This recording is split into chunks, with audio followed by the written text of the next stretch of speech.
ನಮಸ್ಕಾರ, ನೀವು ನೋಡ್ತಾ ಇದ್ದೀರಾ ನ್ಯೂಸ್ ಫಸ್ಟ್ ಲೈವ್. ನಾನು ಮಧುಸೂದನ್. ಮೊದಲಿಗೆ ಹೆಡ್ಲೈನ್ಸ್. ಹನಿ ಟ್ರ್ಯಾಪ್ ಪ್ರಕರಣದಲ್ಲಿ ಇನ್ನೂ ದೂರು ಕೊಟ್ಟಿಲ್ಲ.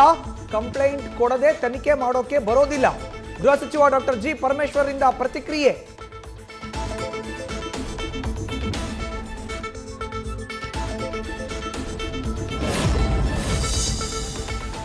ರಾಜಕಾರಣವನ್ನು ಕೀಳು ಮಟ್ಟಕ್ಕೆ ಕೊಂಡೊಯ್ಯುವ ಫ್ಯಾಕ್ಟರಿ ಶುರುವಾಗಿದೆ. ಅಧಿಕಾರ ಪಡೆಯಲು ಹನಿ ಟ್ರ್ಯಾಪ್ ಮಾಡಲಾಗ್ತಾ ಇದೆ. ಪಕ್ಷಾತೀತವಾಗಿ ತನಿಖೆ ನಡೆಯಬೇಕು. ಕೇಂದ್ರದಲ್ಲಿ ಸಚಿವೆ ಶೋಭಾ ಕರಂದ್ಲಾಜೆ ಹೇಳಿಕೆ.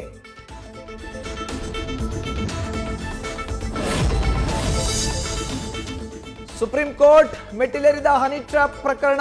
ಶೀಘ್ರ ವಿಚಾರಣೆಗೆ ಕೋರಿ ಸಾರ್ವಜನಿಕ ಹಿತಾಸಕ್ತಿ ಅರ್ಜಿ ಸಲ್ಲಿಕೆ. ನಾಳೆ ಪ್ರಕರಣದ ವಿಚಾರಣೆ ಕೈಗೆತ್ತಿಕೊಳ್ಳುವ ಸಾಧ್ಯತೆ.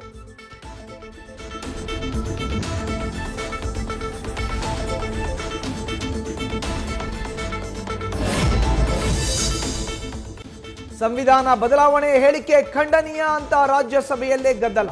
ಡಿಸಿಎಂ ಡಿಕೆ ಶಿವಕುಮಾರ್ ವಿರುದ್ಧ ಬಿಜೆಪಿ ಆಕ್ರೋಶ. ನಾನು ಅಂತಹ ಹೇಳಿಕೆಯನ್ನೇ ಕೊಟ್ಟಿಲ್ಲ, ಬಿಜೆಪಿಯವರದ್ದು ರಾಜಕೀಯ ಅಂತ ಡಿಕೆಶಿ ಸ್ಪಷ್ಟನೆ.